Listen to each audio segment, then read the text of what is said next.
maior, ó, vocês já sabem, né? Viram a programação da palestra, foi para isso. Eu gosto de me chamar de artista gráfico, porque eu sou, na verdade, uma mistura de artista tradicional usando ferramentas modernas, sabe? O cara que fazia, que usava carvão e aprendeu a usar o computador, nós podemos fazer a mesma coisa, de certo modo. Eu venho das artes plásticas, né? Desde garoto eu já meio que nasci desenhando, né? Desde pequenininho, e muito moço ainda, com 13 anos eu comecei a estudar arte.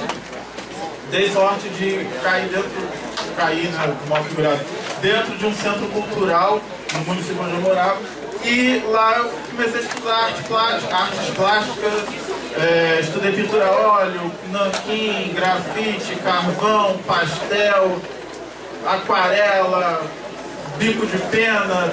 Tem gente aqui que não sabe nem o que são essas coisas, né? Muita gente não usa mais isso. Mas, enfim, vim dessa vibe aí, só que sem mudar dinheiro, né, cara? E aí chegou uma hora que eu precisei ganhar dinheiro, né?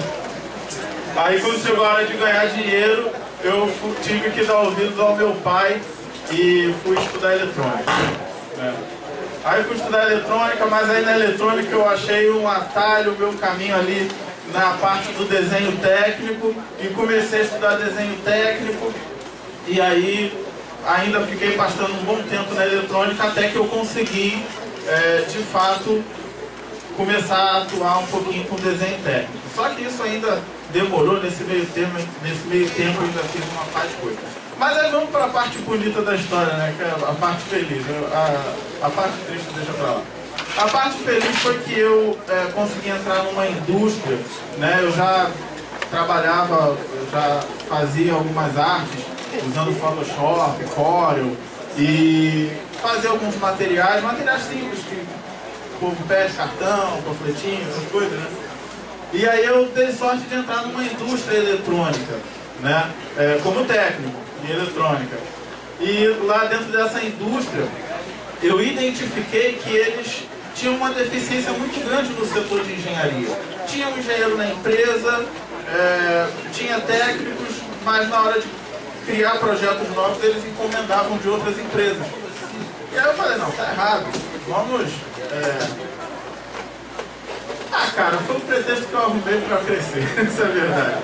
Eu vi uma brecha e falei, cara, isso aí dá para eu me promover aqui dentro com isso. E aí comecei a encher o saco do patrão, cara, vamos montar um setor de engenharia dentro da empresa, já tem engenheiro, já tem aquilo. Não, Alex, mas é complicado. Não é complicado nada, eu vou montar um projeto para você do laboratório, de tudo, não sei o quê.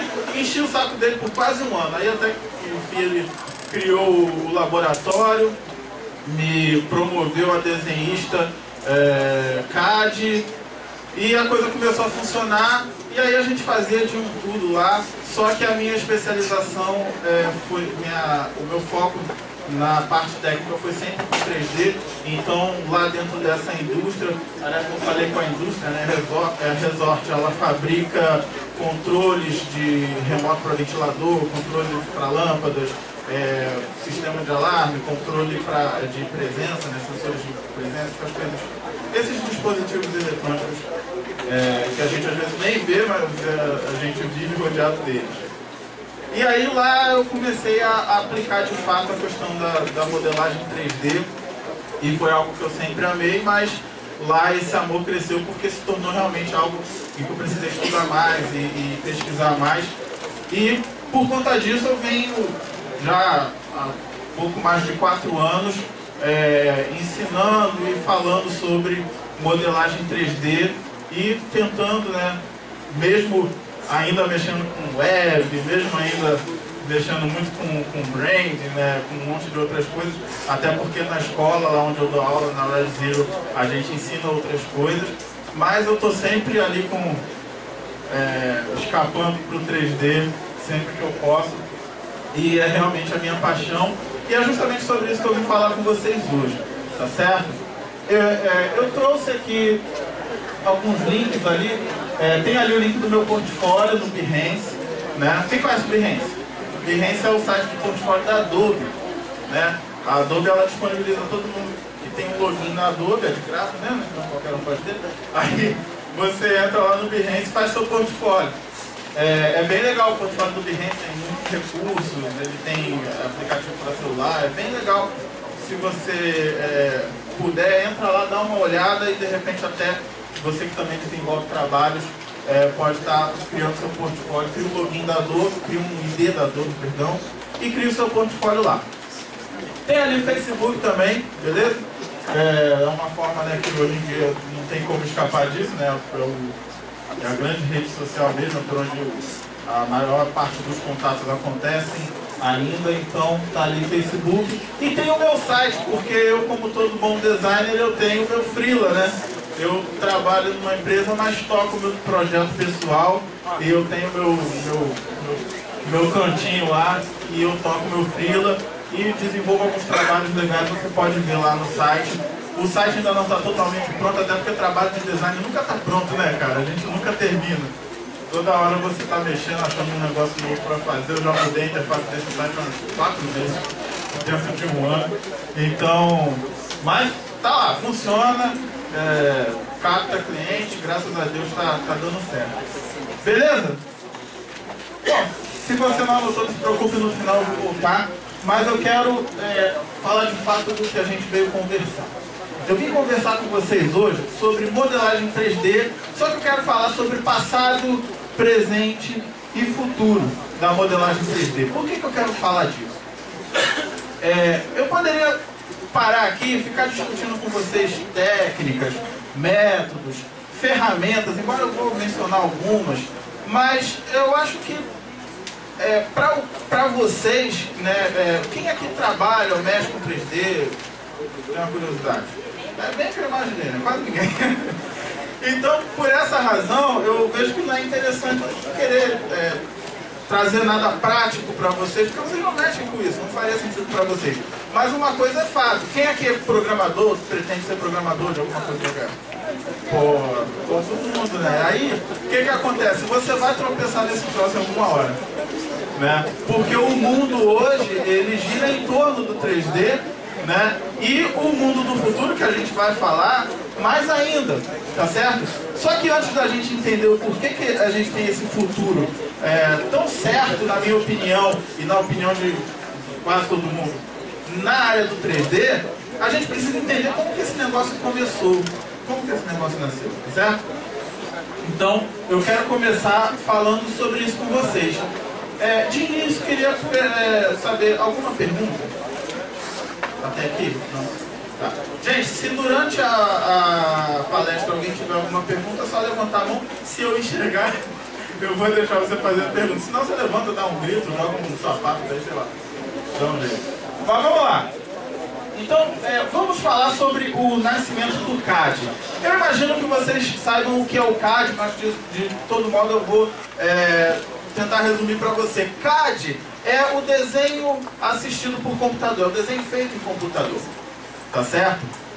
E o CAD, ele na verdade era um sonho, um desejo, podemos dizer até uma necessidade, né, da engenharia antiga, porque você imagina, a engenharia em si é uma atividade muito antiga, né? É uma atividade muito antiga. O ser humano já construía coisas. Eu não sou nenhum grande especialista de história, mas faz uma par de tempo, né, que o ser humano constrói coisas. O ser humano ele resolve as suas necessidades criando ferramentas. Isso é um dos diferenciais que existem entre nós e as outras espécies que habitam esse mesmo planeta, né? Poucos animais usam ferramentas, né? Eu já viram alguns primatas fazendo isso, corvo também, se eu não me engano, usando lá ganchinho para pegar coisa. Eu vi umas doideiras dessas, mas nada muito inteligente não, coisa que qualquer criança de 2 anos faz. Mas assim, a gente desenvolve ferramentas, desenvolve coisas. Então a engenharia é uma atividade muito antiga. Mas, conforme a engenharia foi crescendo, foi automaticamente se desenvolvendo técnicas e metodologias para a engenharia. E isso começou a envolver cálculos, começou a envolver desenhos, não é verdade? E esses cálculos, esses desenhos, essas coisas todas, começaram a ficar tão grandes, tão complexas, que dava muito trabalho, precisava de pessoas muito inteligentes para fazer. E aí, cara, os caras começaram a trabalhar num negócio chamado computador, que hoje a gente, né, praticamente não vive sem. Outra vez meu computador deu problema, demorou uns 3 dias para o técnico ajeitar para mim, porque eu sei mexer, mas consertar, não quero nem saber. Aí, uns 3 dias que demorou para o cara consertar, eu tava quase indo lá matar ele, porque eu tava desesperado, cheio de coisa para fazer e sem computador em casa. Mas enfim, então o computador, ele é essa ferramenta que foi criada, né? Todos vocês aqui estudam isso, vocês sabem que na essência a gente pode até dizer que era uma calculadora braba, né? Inicialmente, uma calculadora braba que guardava dados, só que o desejo era que isso se tornasse muito mais do que simplesmente uma calculadora muito boa. E aí acontece o quê? Em 1945 aparece o primeiro computador capaz de exibir gráficos, porque aí um louco lá inventou o tubo de imagem, né? E aí, depois de um tempo, a Marinha norte-americana, não, peraí, vamos juntar isso aqui, vamos fazer um equipamento. E aí eles encomendaram, né? E foi produzido o primeiro computador capaz de exibir imagem. Por que eu fiz questão de ressaltar esse acontecimento? Pelo seguinte, cara, a gente pode dizer que esse daí foi o primeiro passo dado para que a computação gráfica nascesse. Tá certo? Porque você tem o computador e você tem os gráficos trabalhando ali em conjunto. Você tem agora uma máquina que ela faz os cálculos, que ela possibilita a armazenagem de dados que o ser humano não poderia armazenar sozinho, e ainda assim ela permite transformar tudo isso em gráficos. Então foi um primeiro passo dado, uma ferramenta computacional com gráficos. E daí para frente foram acontecendo outras coisas. E aí vamos dar um pulinho. Em 72, aquele cara ali que eu não vou ousar mencionar o nome, pronunciar o nome, ele, junto com outros pesquisadores, apresentaram, né, o que pode ter sido a primeira animação 3D. Eu trouxe o vídeo, eu estou com medo de mostrar, por causa do tempo. Mas eu acho tão importante porque é um negócio, é um marco, né, cara? Eu vou mostrar esse vídeo para vocês. Aí, só para vocês verem, não sei, de repente vocês nunca viram, ou nunca nem pensaram em ver, a primeira renderização 3D que foi realmente divulgada, foi exibida numa data tão remota que quem imaginou que a modelagem 3D já existisse há tanto tempo? Um doido lá atrás, um doido aqui também. Poucos, né? Nem eu que mexo com isso, quando comecei a mexer, para mim era uma parada, pô, foi, né, mês passado. Não, o negócio é muito antigo. E aí deixa eu tentar mostrar para você aqui o vídeo.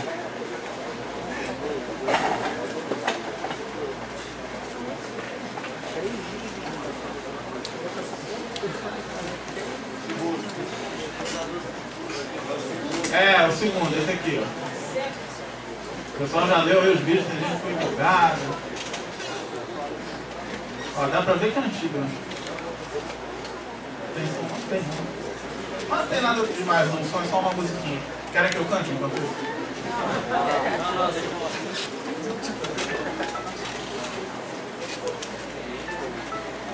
Pô, sem música é chatão, né?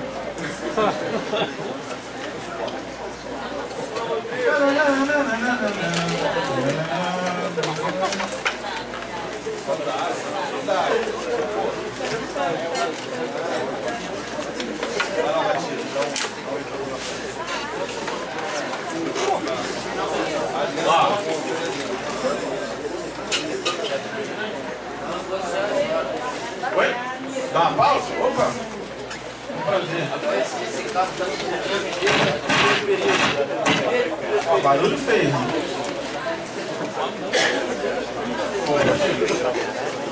Continua,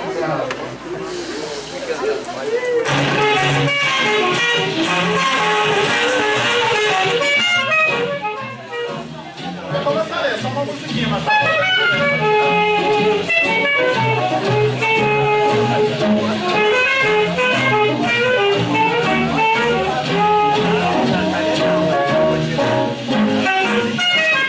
só uma pausa para você entender. Nessa época não existia ferramenta de modelagem como a gente tem hoje. Os caras tinham que programar esse negócio. Então, era uma junção de trabalho de programação com também trabalho de cenografia, até eles conseguirem ter um modelo digital, né? Trabalheira do caramba, a gente faz isso hoje em 10 minutos modelando, né?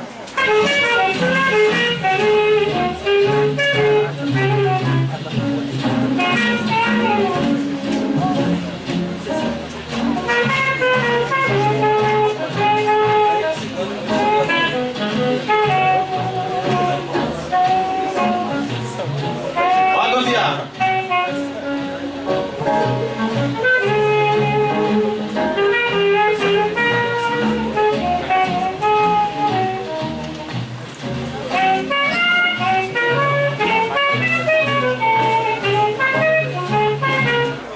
Eles usaram aquela geringonça ali que eu não sei o que é para ir mapeando toda a construção que eles fizeram, né?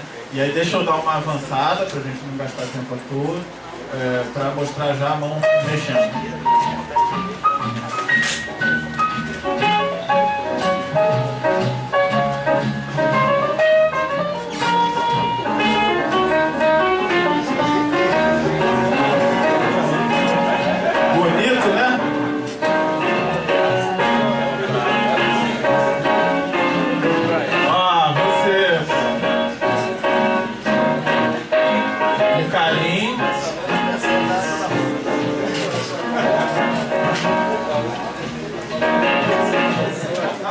Enfim, dá uma aflição quando ele começa a dobrar o dedo, pô, qual dedo que ele vai deixar, né, cara? Mas aí, tranquilo. Porque quando eu vi, eu falei, pô, será que eu vou poder mostrar na palestra?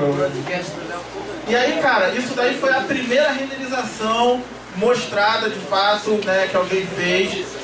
3D, renderização, creio que vocês saibam, mas também vou esclarecer para talvez alguém não saiba. Renderização, dizendo de modo grosseiro, o computador pega tudo que foi programado e transforma numa imagem fotorrealista para que a gente entenda.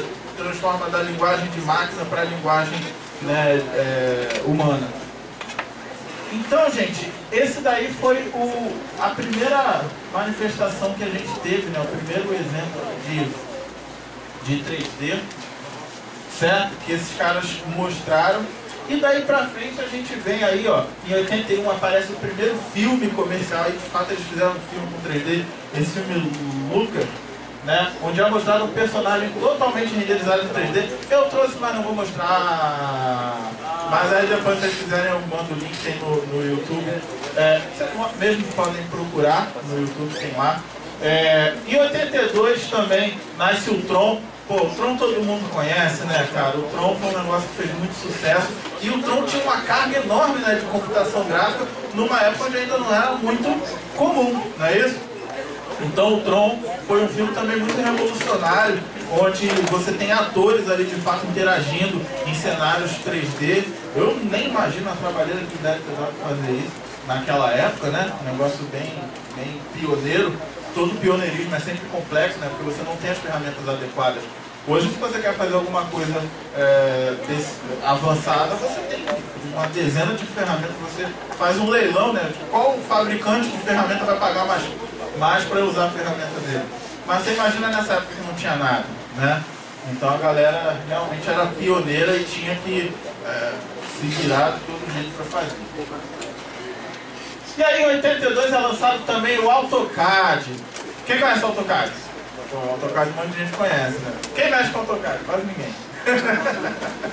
O AutoCAD um monte de gente conhece, todo mundo conhece, quase ninguém mexe. É porque o AutoCAD ele se tornou um programa muito, né, específico para engenharia, principalmente a civil, usa muito, a elétrica também usa muito. Mas a mecânica, embora na mecânica ele foi suprimido já pelo SolidWorks, a Autodesk lançou o Inventor, né, para poder fazer frente, mas o SolidWorks ainda é um programa muito forte, a indústria automobilística abraçou ele e com isso deu muita força para o SolidWorks. E francamente eu fui mexer um pouquinho com essa bagaça lá na indústria, lá na Resort. O SolidWorks vocês, né, não preciso completar. Cara, o SolidWorks é um programa, para ler um pouquinho sobre ele, para conhecê-lo, você vai ver que o SolidWorks é um programa fenomenal. Pesa horrores, né? Na máquina da sua casa, de repente, né, não vai rodar, mas é um programa bravo, muito bravo. Ele faz muita coisa, é um programa muito completo. Você só com ele você resolve o que você precisaria de 2, 3 programas para resolver. Ele é muito complexo. Mas enfim, então nasce o AutoCAD. E por que o AutoCAD é tão importante? Por que eu fiz questão de ressaltar? Não é só porque eu sou formado nessa droga, não. É porque é o seguinte, o AutoCAD, ele é considerado um dos responsáveis pela popularização da computação gráfica. Antes disso, só quem trabalhava com computação gráfica, e principalmente com 3D, eram as grandes indústrias que tinham os computadores de grande porte, né? Mas aí apareceu o PC, né? Nosso tão querido PC, esse computador que a gente tem em casa, que não era tão singelo e pequeno como é hoje, né? Mas ele já era portátil. E ele apareceu e possibilitou que a computação chegasse nas casas das pessoas. E aí a Autodesk aproveitou o embalo e lança o AutoCAD, que foi a primeira ferramenta CAD também para PC, e com isso muitas pessoas puderam ter isso em casa, e aí pronto, foi o pontapé dado para que isso se popularizasse e hoje a gente tenha tanta gente, né, espalhada por aí pelo mundo, trabalhando ou simplesmente tendo como hobby, como passatempo, a computação gráfica, certo? E aí pronto, na década de 90 aparecem outros filmes que marcam a história, como o Exterminador do Futuro 2. Cara, quem não lembra daquele cara de metal que, né, se liquefazia e ficava sólido de novo, se transformava em outras coisas? Pô, eu assisti aquilo e não fazia ideia de como que eles tinham feito aquele troço, né? E assim, pra época também você fica pensando, cara, que trabalho fenomenal. Gente, eu não sou muito voltado à produção de material cinematográfico, mas eu sou um grande admirador do cinema. Porque eu vejo o cinema como o setor mais avançado, cara, da computação gráfica. Quando alguma coisa surge, normalmente surge empurrada por eles. As coisas não surgem do nada. Eles recebem projetos, roteiros, e, cara, como que a gente vai fazer isso? Quase nunca eles têm a tecnologia para fazer isso, é que é engraçado no cinema. O cara recebe, como se você assistir, por exemplo, o making of das aventuras de Pi, né, que é um filme recente que eu particularmente admirei muito a produção, e o filme em si eu gostei também muito. Os caras, basicamente, eles não sabiam como fazer aquilo, né? Eles receberem, cara, isso vai ser um desafio, como é que a gente vai fazer isso? Sabe? Você colocar dentro de um barco um tigre, uma hiena, um orangotango e uma zebra e um garoto no meio do oceano. Não vai dar certo. No final das contas só vai sobrar um. Certamente o tigre. Né? Porque, olha, você podia alimentar muito bem esse tigre, cara. Até esse barco chegar no meio do oceano, ele já ia estar com fome de novo. Não ia dar certo. Então, sem computação gráfica muito braba, muito pesada, seria impossível produzir aquilo ali.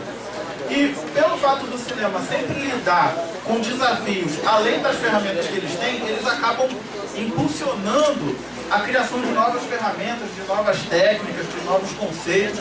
Então o cinema é um negócio que eu admiro muito, isso até grato ao cinema, porque se a gente tem hoje tantas ferramentas legais e tantas técnicas legais, é graças ao cinema, não é isso? Então tem lá o Exterminador do Futuro, tem o Jurassic Park, né? Jurassic Park também foi uma produção que muita gente que tinha um pouquinho a mente um pouquinho voltada para a produção ficava se perguntando, cara, como é que os caras fizeram isso? Né?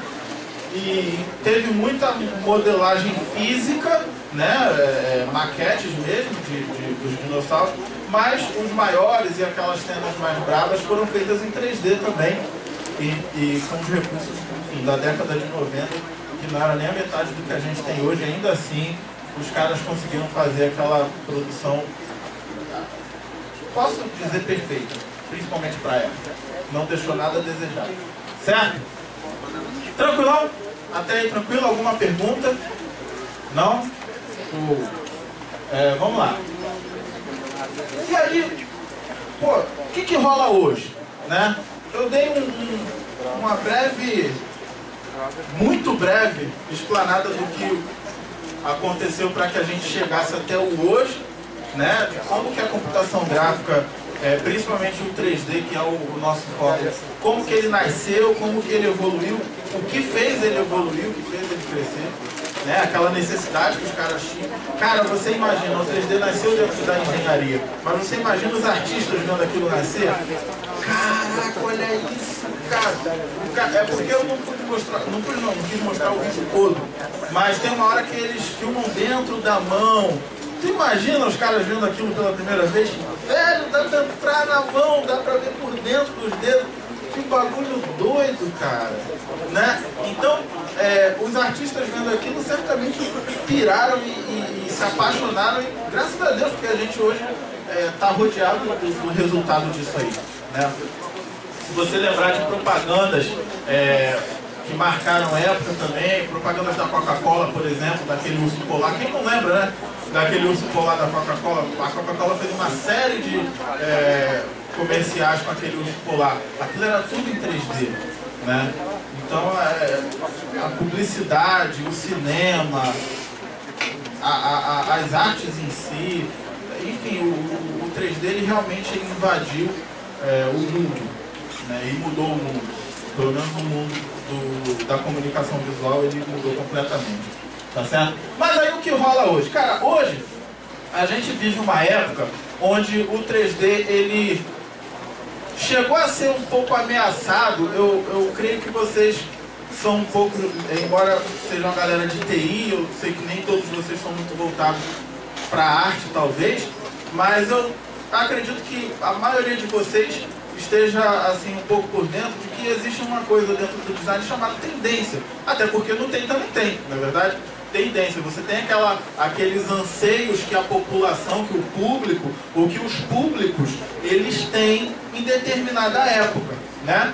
Então, o seu cliente hoje, quando ele vai te pedir um site, ou quando ele vai te pedir um aplicativo, ele traz para você alguns anseios, ele te pede algumas coisas que você vê que são coisas da época, que são da moda, né? E que daqui a algum tempo elas passam, não é assim? E a gente, inclusive, fica meio sempre na corda bamba, né? Pô, vou fazer um projeto, tem que atender a tendência, mas também tentar se projetar na próxima, para o seu cliente não perder o projeto daqui a 2 anos ou menos. E então a corda bamba que a gente está sempre. Mas dentro do design tem essa questão de tendência. E o 3D, não vou dizer hoje, né? Eu vou dizer assim, essa época, essa tendência que a gente está vivendo, que muitos devem ter ouvido do Flash, até porque atingiu também as interfaces, né? Hoje em dia o pedido de interface rola muito esse termo Flash, né? Tem gente que pede, não sabe nem o que é, né? Mas não, faz um site Flash, faz um aplicativo Flash. E isso tirou um pouquinho a atenção do 3D, porque era tudo 3D, tudo tinha gradiente, tudo tinha sombrinha, não era assim? E agora não tem mais, é tudo meio chapado, muito colorido. Só que eu achava que eu estava sozinho, e depois eu conversando com outros artistas, com outros designers, com professores amigos, eu vi que muita gente pensa igual a mim, que essa era do Flash, essa tendência do Flash está começando a bambear, e daqui a pouquinho ela vai começar a também se dissolver, porque o 3D ele oferece um conforto visual muito maior. O ser humano, o cérebro humano, ele tem muito mais facilidade de lidar com o fotorrealismo do que com a ilusão. Isso daí, se você conversar com pessoas que entendem do assunto, ela vai te dar uma explicação bem mais técnica, claro, mas quando você olha uma interface ou alguma produção e ela é fotorrealista, ela promove um pouco mais de curiosidade em você, adulto, né? Claro que o infantil nem tanto, mas o adulto, sim. E por essa razão, eu arrisco dizer, boto aqui minha cara a tapa, para dizer que o Flash, daqui a pouco tempo, vai começar a se dissolver e a gente vai voltar a ver mais produções em 3D, mais coisas com gradientes, mais fortes, né? E a gente vai voltar um pouco a ver sombrinhas nas coisas, reflexo, né? A gente gosta de ver reflexo em tudo, então ver reflexo. E aí o que rola hoje é isso. Hoje a gente tem um 3D muito avançado, a gente tem ferramentas muito pesadas, muito brabas, eu vou falar de algumas, eu até listei aqui filmes só para fazer menção, só para sua mente, né, vir fazer o link com o que a gente vê hoje em termos de qualidade, né, de recurso para 3D. Então você tem essas produções, cara, quem viu Transformers, assim, ficou doido, principalmente quem é um pouquinho ligado a 3D, ficou, caraca, olha isso, cara, quanta pecinha num personagem só. Porque se você olhar, eu trouxe também, não vou mostrar, mas olha depois lá no YouTube, de curiosidade, um making offzinho de Transformers, e repara na quantidade de pecinhas e tudo é animado. Cara, as pessoas que fizeram aquilo ali não devem nem ir ao banheiro, sabe? É uma coisa assim, é muita coisinha, muito detalhezinho, tudo muito perfeito, muito cuidadoso, com muito capricho, né? E graças às ferramentas que a gente tem. Você tem o filme Avatar. Cara, o filme Avatar, eu acho que assim, ele ainda não foi superado em termos de produção até hoje. Eu ainda não vi um filme que foi lançado depois do Avatar que conseguiu chegar, porque o filme, a maior parte do filme é digital, é feito em 3D. Beleza, tem filmes inteiros feitos em 3D. Mas olha só, o resultado visual que eles alcançaram no Avatar é uma coisa de doido, cara. Você chega ao ponto de acreditar que aquele lugar existe. É ou não é verdade? Né? Então, a qualidade e o resultado visual que eles alcançaram é uma coisa de doido, sabe? E se você vê também o making of, vê como foi a produção daquilo, foi um negócio extremamente, assim, bem feito, bem pensado e sucesso total em termos de resultado. As aventuras de Pi, como eu falei, fiquei muito fascinado com o Tigre, né? Porque eu, poxa, então tá, o Tigre não era de verdade. Porque, pô, como é que o Tigre não criou aquele moleque, né? Mas não, pô, o Tigre não era de verdade, o Tigre era de mentira. Eu até coloquei na tela, né, na abertura do slide, depois vai passar de novo, o Tigre é de mentira, gente. O Richard Parker não existe, tá certo? Enfim, tem todas essas outras produções que mostram um resultado fenomenal. O espetacular Homem-Aranha, né? Que eu não sei se vocês repararam também, muitas cenas não é uma pessoa de fato, tem cenas ali que são modelo, é um modelo 3D do Homem-Aranha fazendo as piruetas todas lá, aquelas coisas. Embora aquele ator seja doidão, vocês viram, ele grava as paradas sem dublê, ele mesmo se amarra e corre, pula e faz, e o cara é um acrobata muito talentoso, mas, né, o ser humano tem limites, né, a gravidade tá aí, então para muita coisa teve que ser modelo 3D, tá certo? E aí tem outros filmes que eu nem mencionei ali, mas enfim, eu se deixando de ficar falando, tá certo? Mas eu queria falar de ferramentas, eu deixei para falar só de duas, porque senão a gente acaba se estendendo demais, tá certo? Primeiro eu quero falar do cinema 4D. Quem já ouviu falar no cinema 4D? Bastante gente, legal. Oi?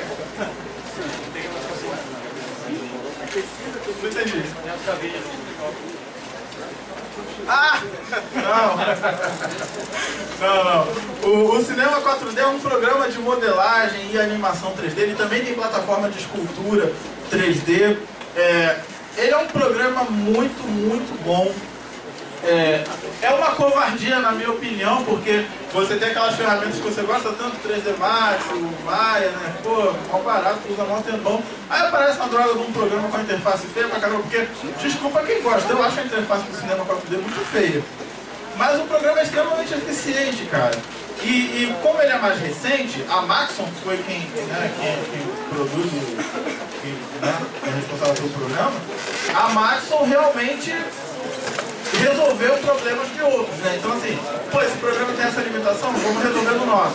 Ah, esse programa tem essa limitação, vamos resolver no nosso. E eles fizeram um programa brabo demais, né?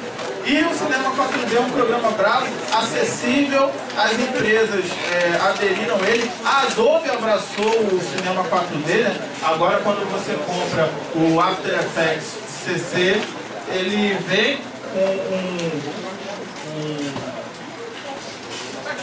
uma versão menorzinha do Cinema 4D, um plugin do Cinema 4D. Nele você abre arquivos do Cinema 4D diretamente no After Effects sem precisar renderizar antes, sem precisar se preocupar com materiais, enfim. Então o cinema 4D ele trouxe muitos recursos legais. Você tem muitos filmes que já usaram o cinema 4D e muitos que estão usando.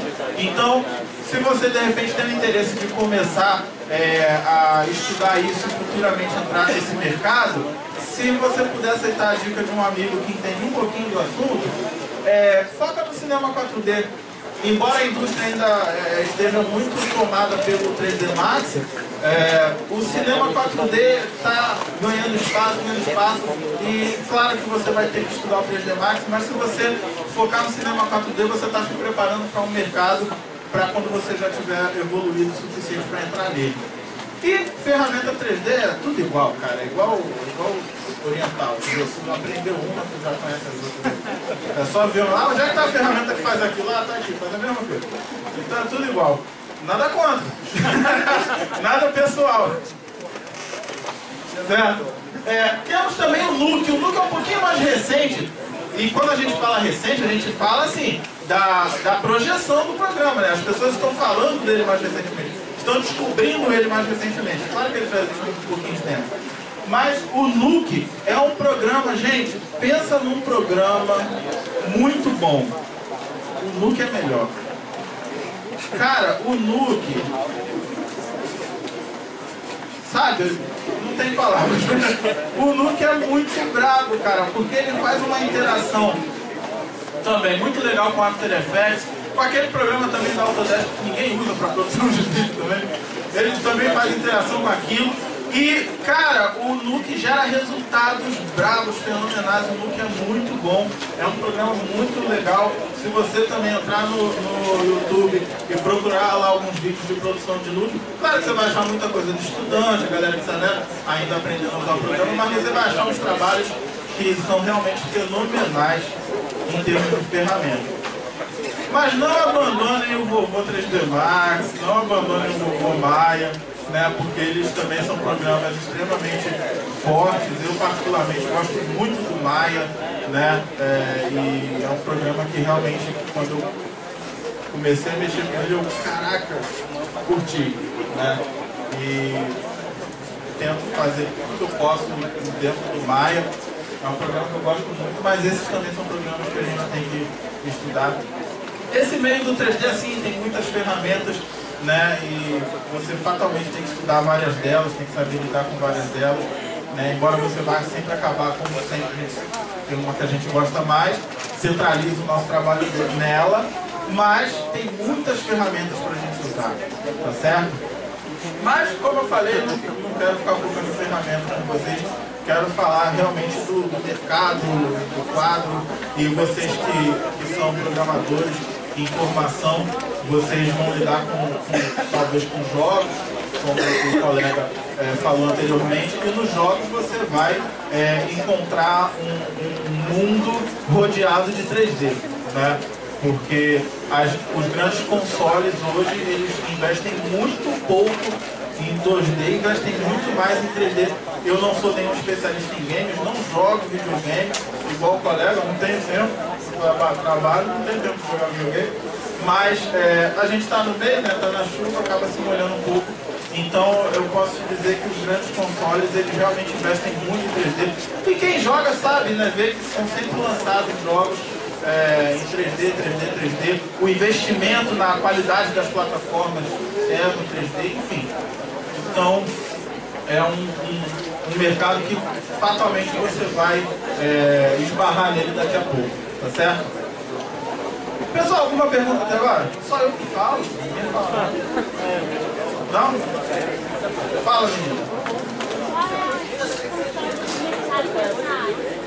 Ó, eu vou chegar mais perto de você para te ouvir só um minutinho.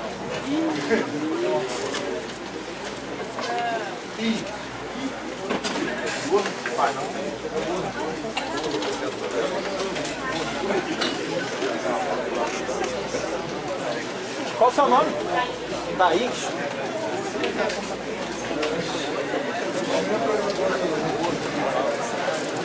Pessoal, 10 minutos, show.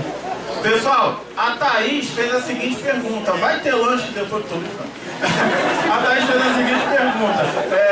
Alex, qual é a abrangência desse mercado atualmente? Ela fez exatamente assim. Qual é exatamente a abrangência desse mercado atualmente? Muito boa pergunta, Thaís.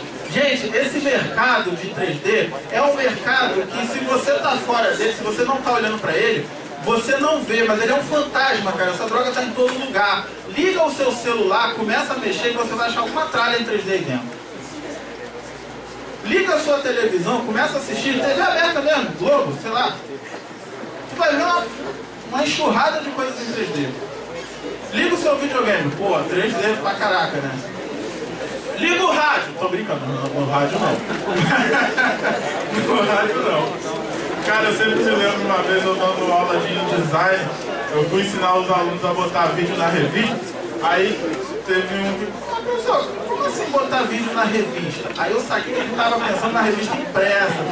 Aí eu dei aquela zoada que eu não ia perder a oportunidade, mas expliquei pra ele com a revista digital, cara. Tá dando muito resposta.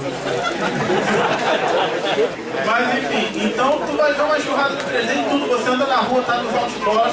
E aí, respondendo mais diretamente ao Thaís, Thaís, é o seguinte, você tem as agências de publicidade usando muito 3D, por quê? Tenta tirar uma foto boa de um tênis, cara. É uma droga. Eu quero... Se no comercial o tênis deu uma pirueta, o cadastro saia e forme o logo da empresa. Como é que vai fazer isso? 3D. É impossível. Não 3D. Entendeu? Ah, quero um bichinho assim, assim, assim. 3D. Então, se você parar para prestar atenção, o 3D é a solução que salvou a publicidade. Então, as agências de publicidade, as televisões também usam muito 3D e, claro, a indústria cinematográfica de game. Fala, amigão. Ah, não? Desistiu? Pô, não, nem conheci. Valeu. Mais alguma pergunta? Rapidinho, fala.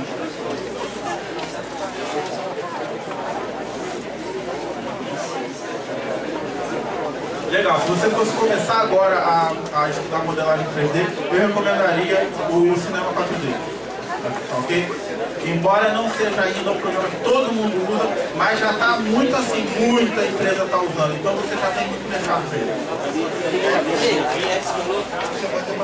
Simples não, o Cinema 4D é um programa de animação, então você consegue fazer uma animação inteira mesmo.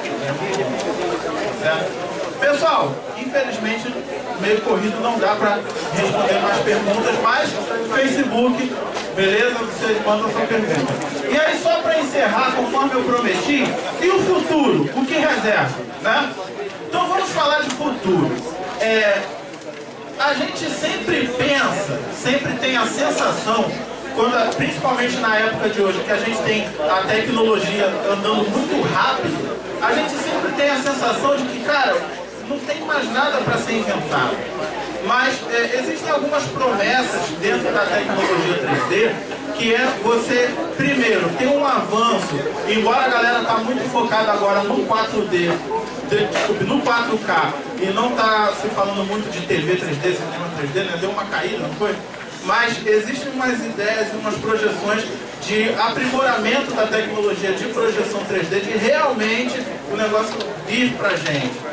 E uma outra coisa muito legal que eu quero mencionar, que são monitores, que já existe até um modelo que eu vi há um pouquinho de tempo atrás, e que isso está sendo aprimorado, de monitores holográficos, onde você bota um óculos, é um monitor 3D, né? Só que ele chega ao ponto de ser holográfico porque você vai trabalhar com o seu programa de modelagem 3D com a peça fora da tela. Então você tem uma canetinha para manipular e você tem a peça fora da tela, você trabalha com ela aqui como se eu estivesse mexendo aqui nesse microfone. E isso é uma coisa que ainda não é uma realidade, mas está muito perto. Fora isso, construções, porque as impressoras 3D estão aí, já são realidade e elas estão crescendo de tamanho. Então construções de casas impressas, o cara modela e imprime a casa, cara, loucura. Enfim, e essa loucurada toda. E aí o cara tá vindo mais um motivo. Só pra encerrar, eu já falei e tal, deixar aí mais uma vez os contatos para quem quiser. Dá uma olhadinha no portfólio do time, né? É o cafezinho, né? Dá uma olhada lá, né? Fala, pô, ficou legal, dá uma de minha mãe. Minha mãe fala que tá bonito. Entendeu? Gente, obrigado pela atenção de vocês foram muito bons.